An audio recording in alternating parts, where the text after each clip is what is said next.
طيب, let us go now over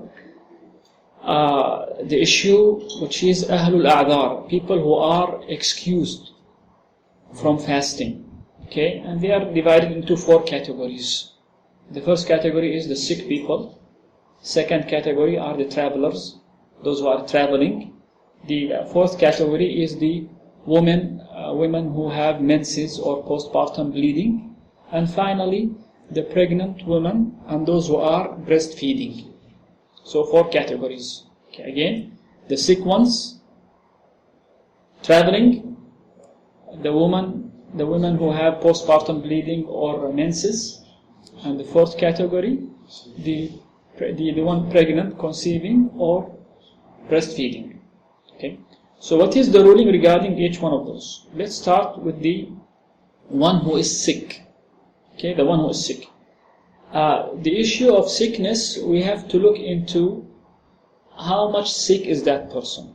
Okay, and it differs in ruling regarding the stages in which he is in regarding his sickness. So if this person fasting is going to lead to more sickness, will increase the sickness of that person, we say it is haram upon him to fast. He should not fast. It is obligatory upon him to break his fasting. If fasting is going to harm him in regards his sickness, we say it is haram upon you to carry on fasting. You should break your fasting in this case. The second case, if fasting is going to delay his recovery. Okay, he is a sick person, and if he fasts, because of his fasting, his recovery is going to be delayed. Here the ulama, they say it is makruh upon him to do fasting. It's better that he breaks his fasting. Okay, it is better that he breaks his fasting. It is makruh if he does fast in this case. It does not harm him, but it may delay his recovery in this case. The third case is in fasting, there is some kind of hardship, but he can still fast. Okay, it does not hinder, it does not delay his recovery, it does not make him more sick in this case. Also, we say in this case it is makruh for him to fast. Okay, if he's a sick person and he finds hard time to fast, it's very harsh upon him to fast. Okay, it does not make him more sick, it does not delay his recovery, but there is hardship as a sick person to conduct fasting. Here we say you are exempted from fasting, you're excused from fasting, you can break your fasting, and it is makruh, not liked, that you carry on fasting in this regard. While if a person, his sickness is mild, I mean, it's like a little bit of headache or maybe flu, where fasting does not harm him, there is no hardship in fasting. Here we say you should not break your fasting, you should carry on your fasting. Okay. So again, if fasting is going to cause him to be more sick, we say it's haram to fast. If it's going to delay his recovery, we say it's makruh. If there is hardship in fasting while being sick, and it does not delay his recovery, it does not cause him to be more sick, we say it's makruh for him to fast in this case. Finally, he is slightly sick, but it's not seriously sick, meaning that he has like a minor headache or slight flu. In this case, he should be fasting. He should be fasting because fasting does not hinder him from recovery. It does not delay. It does not harm him. It does not delay his recovery, and so on.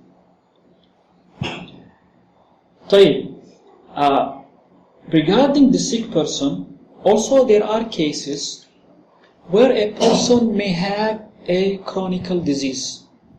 Okay, like for instance somebody who has kidney failure or cancer. May Allah protect all of us. such a person, he cannot fast at all. Okay, such a person, in this case, the ulama say he needs to feed a poor person for every day.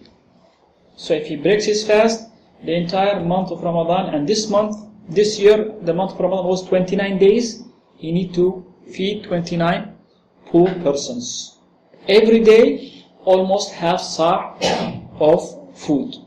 Half sa' is almost like 2 handful, the regular handful food, or almost the equivalent of 1.25 kilograms of wheat or barley or flour or rice and so on. You can give it to that poor person.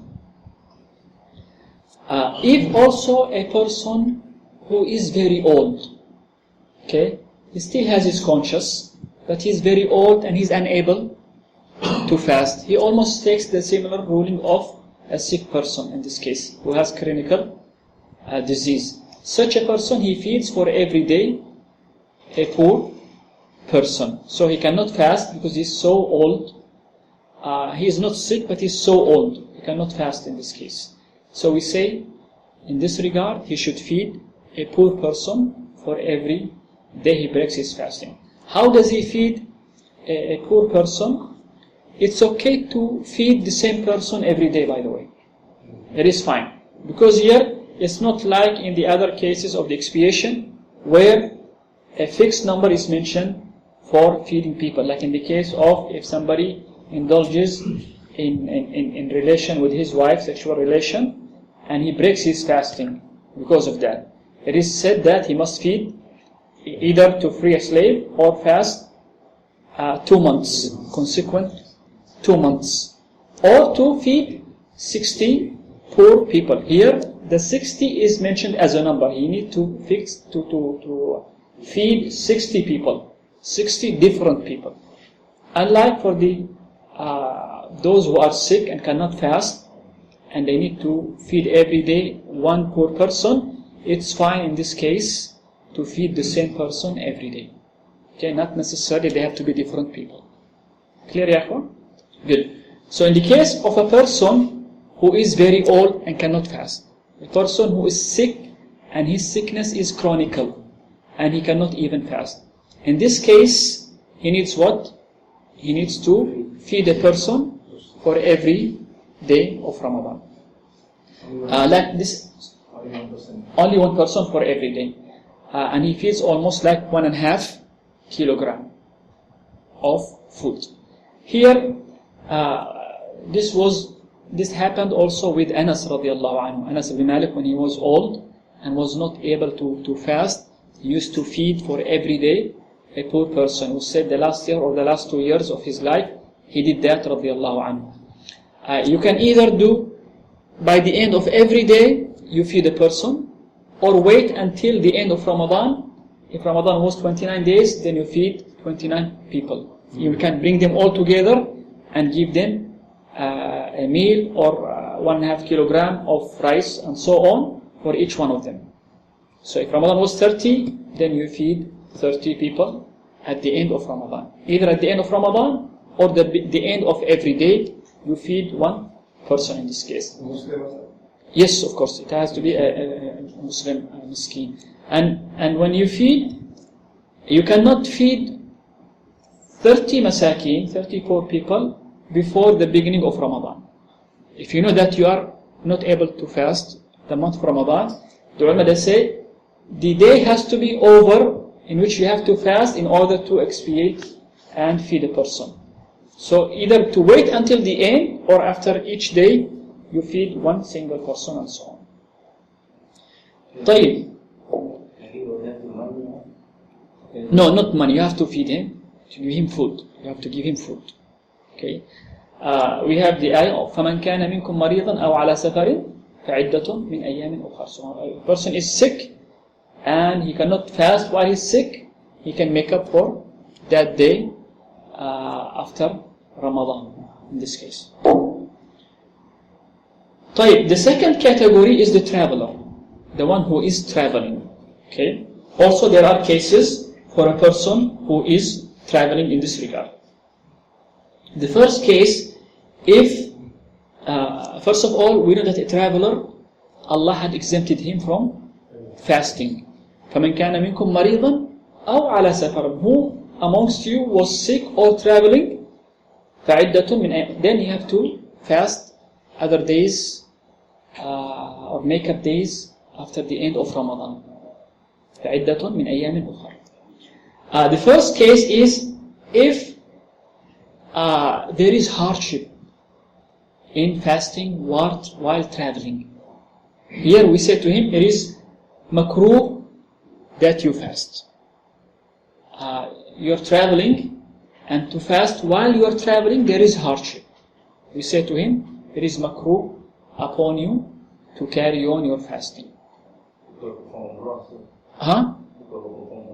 Umrah? Umrah is not traveling, but Umrah is not an excuse to break your fasting, unless you're performing Umrah while traveling. You came from Riyadh for Umrah. Now you are a traveler, okay, and you have some hardship. Here you can break your fasting because of traveling, not because of Umrah. Somebody from Jeddah goes for Umrah and he finds some hardship, he's not allowed to break his fasting. Okay, unless he gets sick and it harms him to carry on fasting, we say you are excused as a sick person here.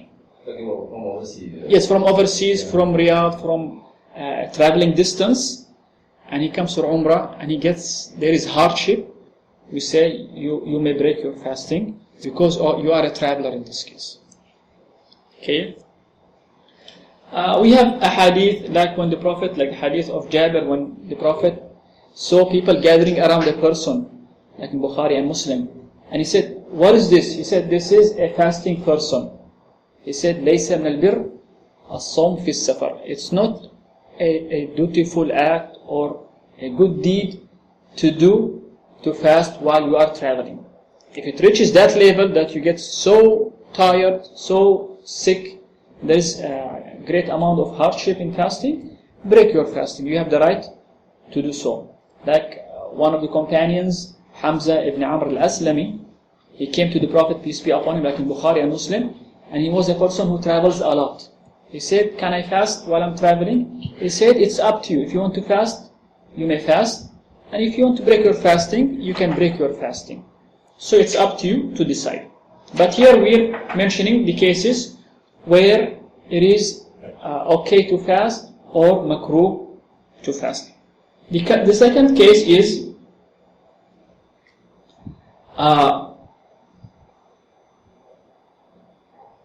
the first case, like I mentioned to you, there is hardship, but not a great hardship. Okay, he can tolerate it. He can tolerate this kind of hardship. Here we say it is makruh to fast. Okay, but the second case, if there is a great hardship and it harms him to fast while traveling, we say here to him, you must break your fasting. Like when the Prophet was told to him when he was traveling that people are suffering hard time because of fasting while traveling. So he broke his fasting, ﷺ, to prove to them that you should break your fasting and not to harm yourselves. Some of the companions refused to break their fasting. And he said, ﷺ, أُولَئِكَ الْعُصَاةِ أُولَئِكَ الْعُصَاةِ. Those are the disobedient ones. Those are the disobedient ones. Because he commanded them to break their fasting, and they chose not to break their fasting. So here, they say, in this case, it becomes incumbent upon the one to break his fasting, if it reaches that level. That fasting while traveling has great hardship, where he is harming himself. But the one who fasting while traveling does not harm him, does not show any hardship while fasting. Here we say it's up to him whether to fast or not. But it is better that he fasts. It is better that he fasts. Why is it better? Ulama, they brought some justifications. They say to fast during the month of Ramadan, there is a greater reward. And it is a virtued month. So that's why to fast during the time of Ramadan, it is better than to fast other than Ramadan. Secondly, they say to fast while everyone around you is fasting, it's easier for you than to be fasting on your own while everyone around you is not fasting. Okay. Also, to make up for that day, later on, when everyone is not fasting, there is also some hardship in maintaining that.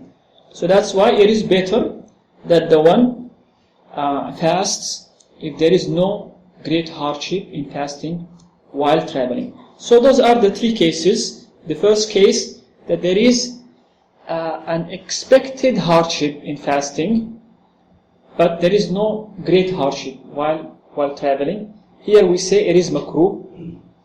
It is makruh to fast. There is slight hardship upon a person to fast while traveling. Secondly, there is a great hardship that it may harm the person if he fasts while traveling. We say, then you must break your fasting in this case. The third case, there is no hardship at all while traveling. We say it is preferred that you fast. And if you do not fast, it is fine. There is no blame upon you in this case. Okay?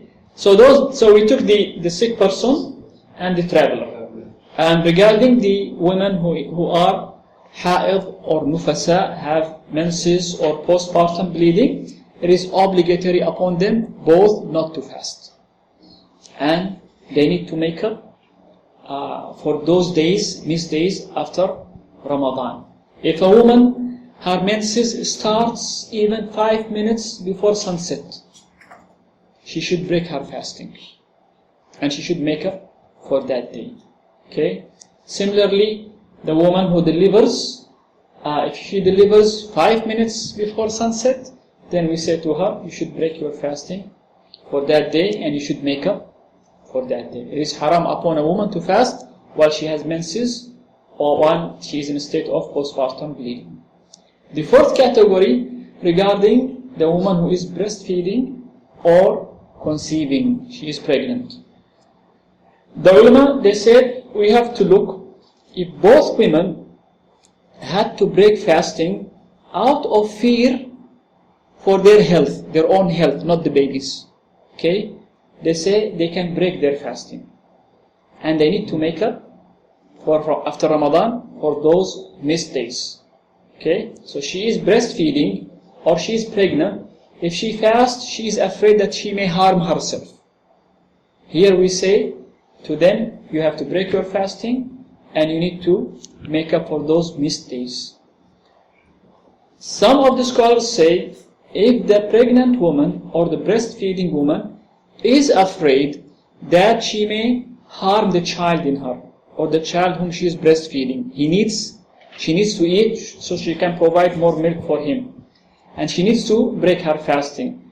If the reason was because of the child or the child and herself both, they say she must break her fasting and she must make up for that day and feed a poor person for every day. This is one said opinion. Okay. Some other ulama said, no, she doesn't have to feed a poor person for every day because there is no proof. The first opinion who said she must feed, they used the statement of Ibn Abbas and Ibn Umar when they had their wives pregnant. They said to them, break your fasting and feed a poor person. Others said that this was an opinion to the breastfeeding woman and the pregnant woman that if she breaks her fasting, she only feeds. There is no makeup for those days. This is one said opinion. And they used the statement of Ibn Abbas as a proof that she only feeds without making up for that day. But the majority of the ulama, they say they need to make up for those days in which they had to break their fasting by fasting other days. So this is regarding those four categories of people who Allah had excused from fasting if they meet some of the conditions stated here. I guess we'll stop here, inshallah.